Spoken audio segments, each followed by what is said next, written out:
다 같이 사도신경으로 신앙 고백 드리겠습니다.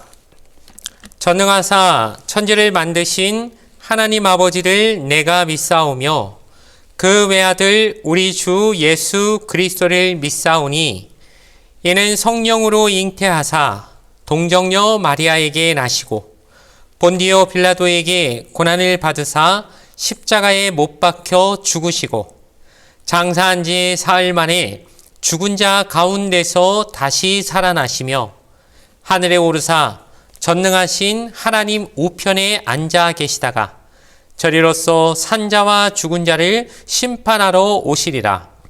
성령을 믿사오며 거룩한 공예와 성도가 서로 교통하는 것과 죄를 사하여 주시는 것과 몸이 다시 사는 것과 영원히 사는 것을 믿사옵나이다.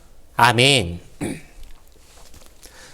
오늘 우리에게 주신 하나님 말씀은 구약성경 창세기 35장 1절에서 3절까지의 말씀입니다. 구약성경 54페이지에 있는 창세기 35장 1절에서 3절의 말씀을 제가 읽어 드리겠습니다.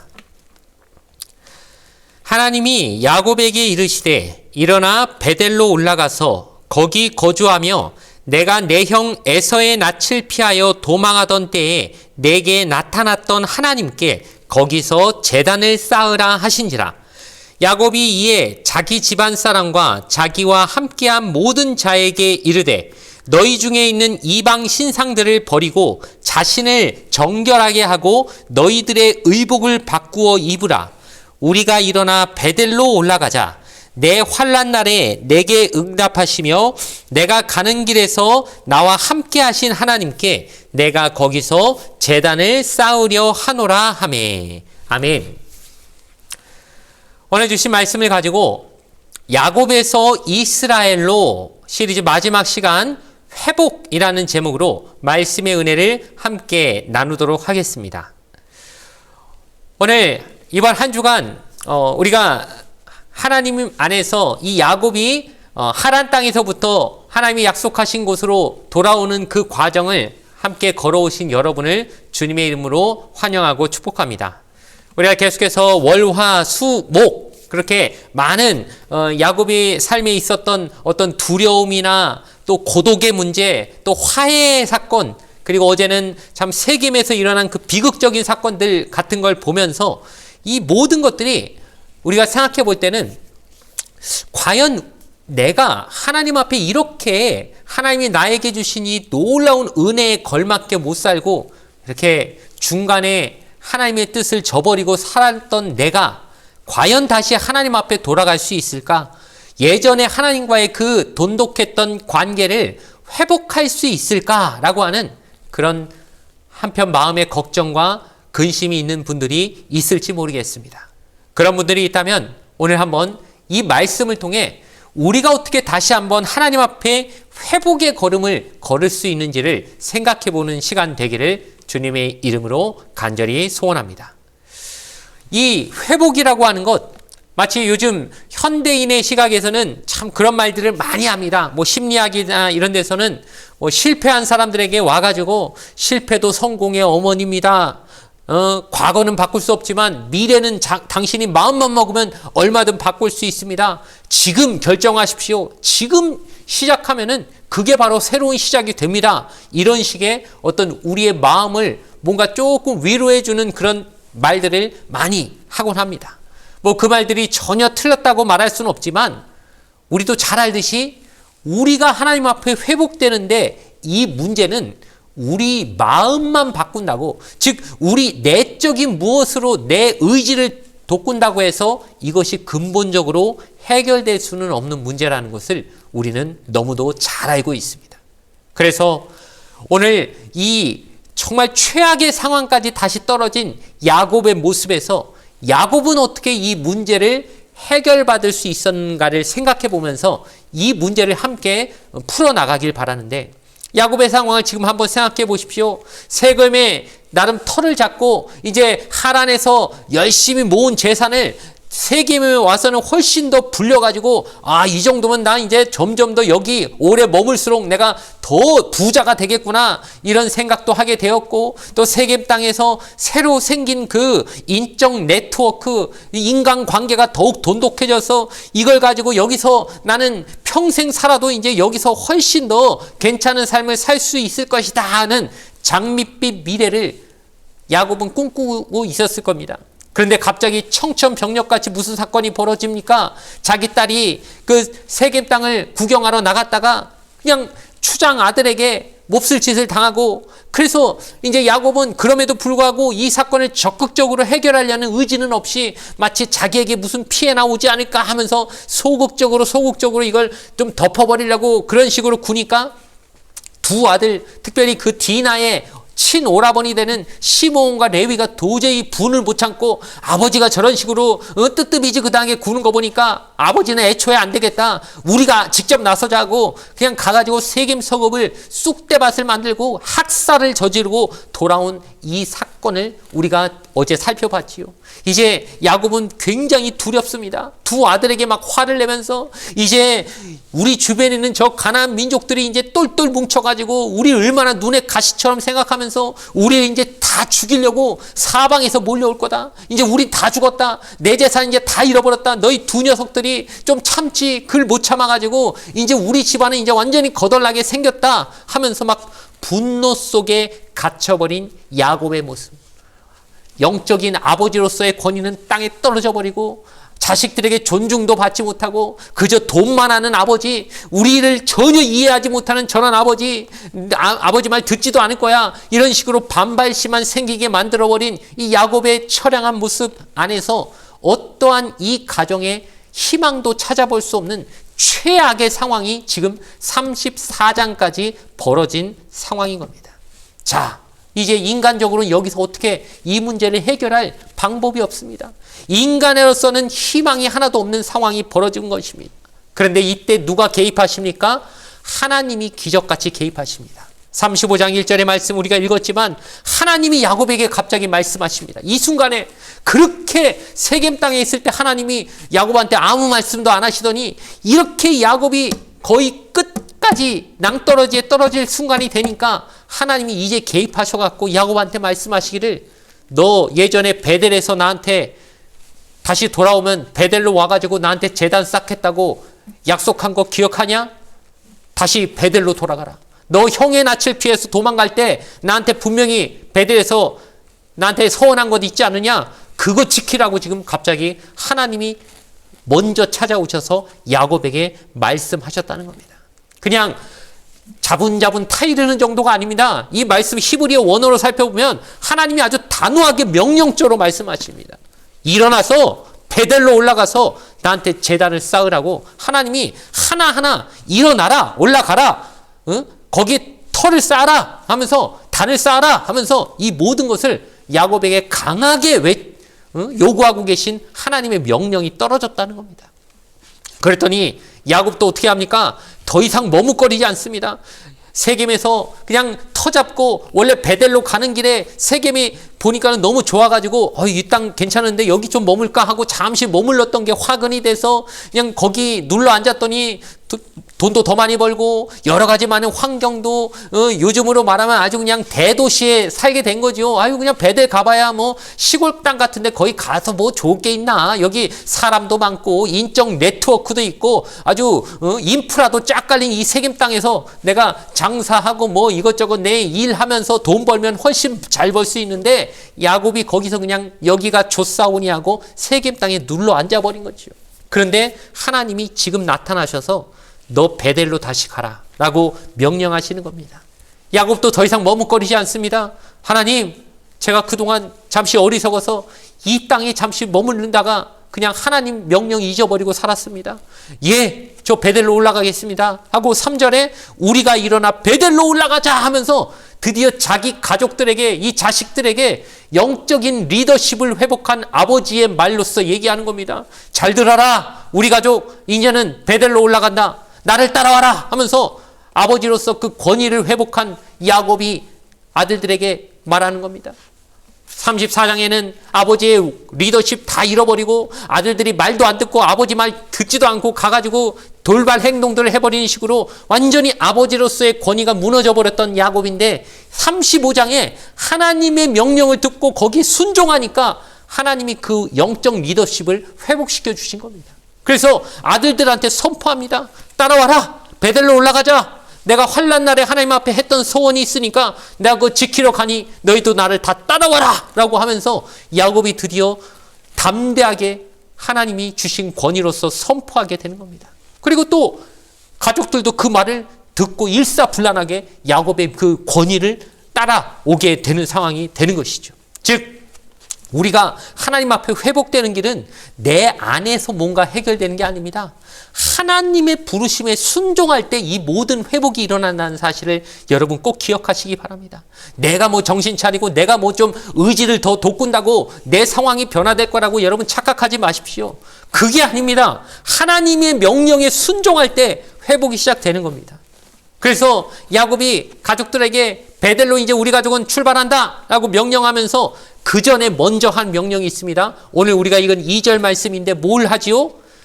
너희 중에 있는 이방 신상들을 버리고 자신을 정결하게 하고 의복을 바꾸라고 말합니다. 즉 그들 안에 지금 야곱 가족 안에 이방 신상들이 있었다는 사실을 우리에게 알려주는 거죠. 그러니까 버리라는 말은 있었다는 얘기 아닙니까? 아니 그럼 하나님 섬긴 세겜에서도 뭐 제단도 쌓고 하나님 앞에 제사도 드렸다더니 아니 그러면서도 가족들은 다 우상도 같이 섬겼단 말이야? 맞습니다. 딱 그런 상황이었다는 겁니다. 한 발은 세상에 걸쳐놓고 한 발은 하나님 앞에 쓱 걸쳐놓은 양다리 신앙을 지금 온 야곱 가족이 그동안 세겜 땅에서 하고 살았던 겁니다. 그러니 하나님 믿는다고 하면서도 지방 구석구석 곳곳에 이방 신상들 같이 두고 그 섬기는 모습을 같이 가지고 있었다는 것이죠. 그 이방 신상들은 뭐였을까요? 당시 라헬이 하란 땅에서 나올 때 아버지의 드라빔을 훔쳤다는 이야기가 창세기에 나오지요. 드라빔이란 건 그 시대에 그 가정을 지켜주는 가정 수호신 같은 개념이 있었습니다. 그럼 아버지의 드라빔을 라헬은 왜 훔쳤을까요? 그걸 훔쳐야 우리 가족을 안전하게 지켜줄 거야 라고 하는 그런 그 이방 신상에 대한 믿음이 있었으니까 그걸 훔쳤지 않겠습니까? 그래서 아버지 집에서 요거 내가 훔쳐와야지 하면서 그냥 라헬이 나름 깨를 부리고 그걸 가져왔는데 하나님 보시기엔 그게 얼마나 가증스럽게 보였겠습니까? 아니 저것이 나를 믿고 지금 하란 땅에서 나가라고 내가 얘기해서 지금 나오면은 나만 의지하고 나가야지 그 아버지 우상은 왜 훔쳐 나왔어? 그게 널 지켜줄 것 같아? 근데 라헬이나 라헬만 그랬겠습니까? 야곱 가족들이 다 한쪽 구석에는 저마다 여기저기 숨겨놓은 이방 신상들을 야곱이 지금 다 꺼내놓으라고 얘기하는 겁니다. 우리 하나님 앞에 베델로 돌아가기 전에 먼저 우리 철저히 회개하자. 그동안 하나님이 왜 우상들을 내가 믿고 의지했던 우리 모습이 있지 않느냐? 다 갖고 와라. 너희 지금 우상 숨겨놓은 거 다 갖고 와라. 그리고 땅에 그 4절에 보니까 세겜 근처 상수리 나무 아래에 묻으리라. 아주 그냥 땅 속에 다 집어넣고 땅을 묻어버림으로 완전히 영구 폐기를 시켰다는 거죠. 왜 그렇습니까? 자꾸 눈에 보이면 또 가져오고 또 다시 손을 뻗어가지고 또 어디 숨겨놓고 싶은 우리의 인간의 유혹이 있다 보니까 아예 땅 속에 확 묻어버려야 이제는 그리고 그 자리를 떠나야 유혹을 느끼지 않을 것이니까 모든 우상을 거기다가 다 집어넣고 땅에 묻어버린 다음에 그리고 나서 하나님 만나러 베델로 출발했다는 겁니다. 여러분 우리에게는 그런 우상이 없습니까? 우리 가정에는 드라빔이 없습니까? 내 안전을 지켜준다고 생각하는 게 과연 하나님을 더 의지합니까? 아니면 내 통장에 있는 잔액의 그 숫자를 우리가 더 의지합니까? 내 직장과 내 스펙이 과연 하나님보다 더 내가 그걸 더 의지하지 않는다고 우리가 자신할 수 있습니까? 우리에게 분명히 하나님을 왜 더 의지하는 드라빔이 없는지 우상이 없는지 우리는 여기서 분명히 생각해야 할 줄로 믿습니다. 계속해서 우리는 이 이야기를 지금 기록하고 있는 모세가 이 이야기를 이스라엘 백성, 광야를 지나고 있는 이스라엘 백성에게 얘기해주고 있는 시선으로도 이 말씀을 보고 있습니다. 모세가 이스라엘 백성에게 이 야곱이 가족들에게 우상을 다 가져와서 땅에 묻어버리라고 했던 그 이야기를 들을 때 이스라엘 백성들은 무슨 사건을 기억했을까요? 우리가 출애굽기 32장에 이미 잘 알고 있는 사건, 금송아지 사건을 기억했을 겁니다. 금송아지를 모세가 저 시내산에 올라갔을 때 아론이 백성들에게 금고리 다 가져와라 하면서 그걸 다 녹여가지고 송아지 형상 만들어갖고 하나님 대신 그걸 섬기던 그 죄를 저질렀던 사건을 우린 잘 알고 있습니다. 그 금송아지가 결국 무엇입니까? 지금 야곱 가족들이 그동안 숨겨놨던 우상이고 그 드라빔이 결국 이스라엘 백성이 하나님보다 더 의지했던 금송아지하고 정확히 일치하는 것이죠. 그러니 이제는 하나님이 야곱 가족에게 베델로 올라가라고 하실 때 야곱이 우리가 베델로 가기 전에 일단 우상부터 철저히 없애고 가야 된다라고 그렇게 말했던 사건에서 이스라엘 백성들은 뭘 깨달았겠습니까?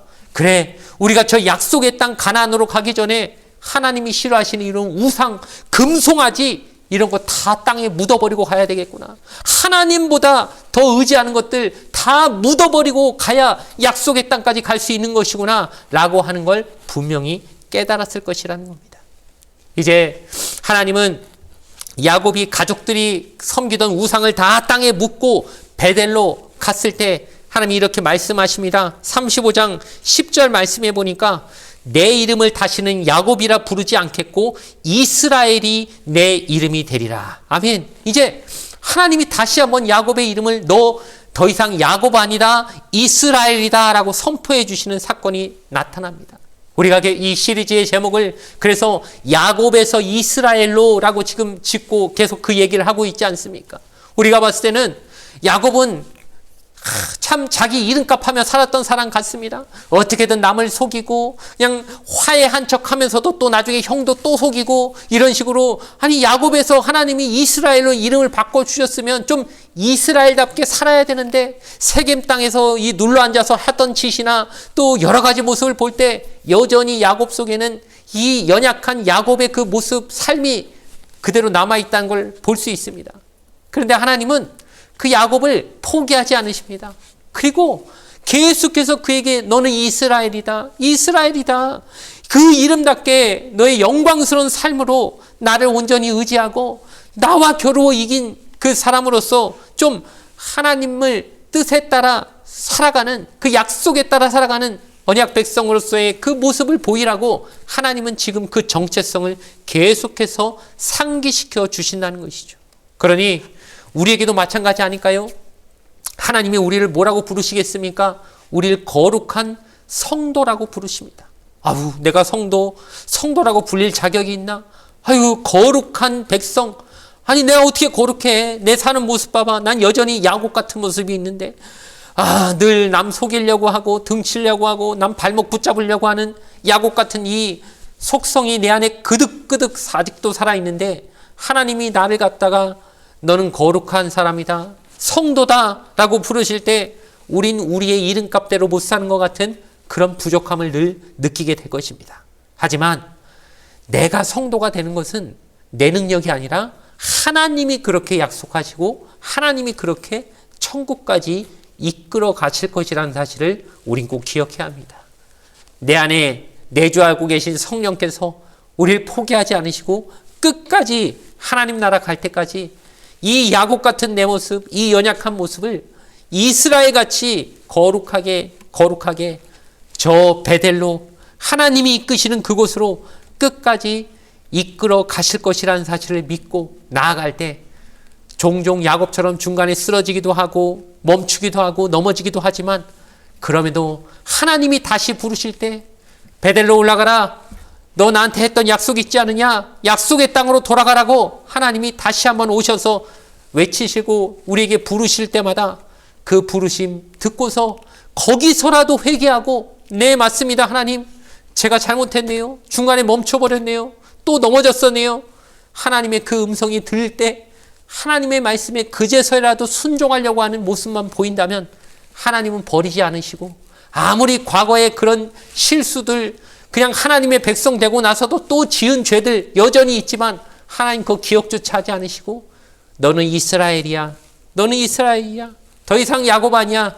너는 이스라엘이야 하면서 우리의 그 바뀐 이름으로서의 정체성으로 우리를 계속해서 불러주실 줄로 믿습니다.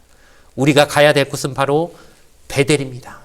이 세겜에 더 이상 머물러 있지 말고 베델, 하나님의 집이라고 하는 그곳, 하나님이 우리를 위해 예배해 두신 그곳을 향해 끊임없이 나아가는 저와 여러분이 되어지길 바랍니다.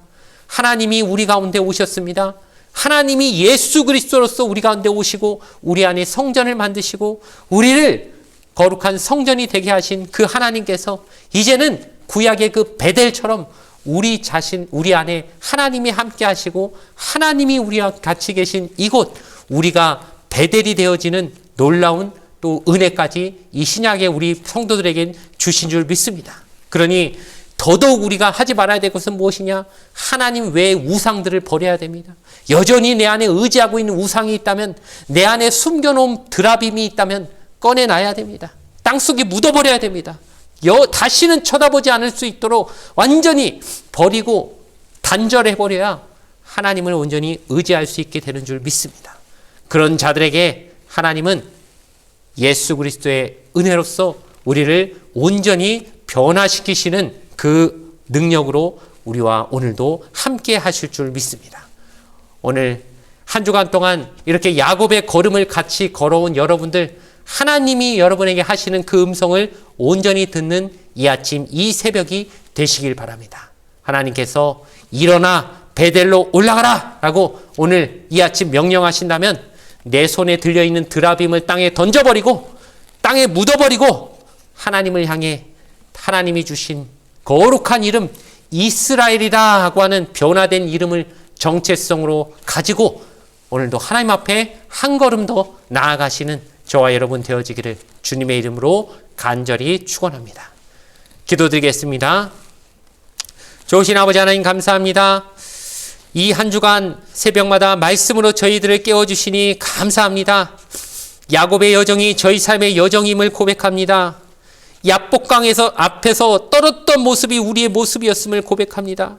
세겜 땅에 머물러서 그 유혹에 빠져 살았던 것도 내 모습이었음을 인정합니다. 드라빔을 숨겨놓고 그것을 의지하며 살았던 그 모습이 내 모습이었음을 고백합니다. 그러나 하나님, 그 모든 것들을 다 버리고 하나님 오늘 베델로 올라가라고 우리에게 명령하십니다. 그 베델을 향해 올라가야지 그것이 바로 내가 변화된 야곱에서 이스라엘로 변화된 삶이 모습이 된다는 사실을 우리가 꼭 기억하게 하여 주시옵소서. 야곱은 이스라엘로 하나님이 변화시켜 주셨습니다.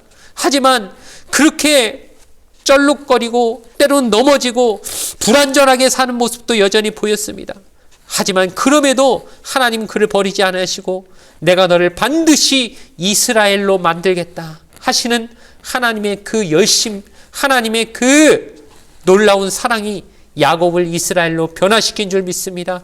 우리도 마찬가지로 성도라는 거룩한 이름으로 온전히 변화된 삶을 살게 하여 주시옵소서. 이 모든 것이 하나님의 능력인 줄로 믿고 하나님을 온전히 의지하며 살아가게 하여 주시옵소서. 예수님의 이름으로 기도드리옵나이다. 아멘. 주기도문으로 예배를 모두 마치겠습니다. 하늘에 계신 우리 아버지여, 이름이 거룩히 여김을 받으시오며 나라가 임하시오며 뜻이 하늘에서 이루어진 것 같이 땅에서도 이루어지이다. 오늘 우리에게 일용할 양식을 주시옵고 우리가 우리에게 죄 지은 자를 사하여 준 것 같이 우리 죄를 사하여 주시옵고 우리를 시험에 들게 하지 마시옵고 다만 악에서 구하시옵소서. 나라와 권세와 영광이 아버지께 영원히 있사옵나이다. 아멘.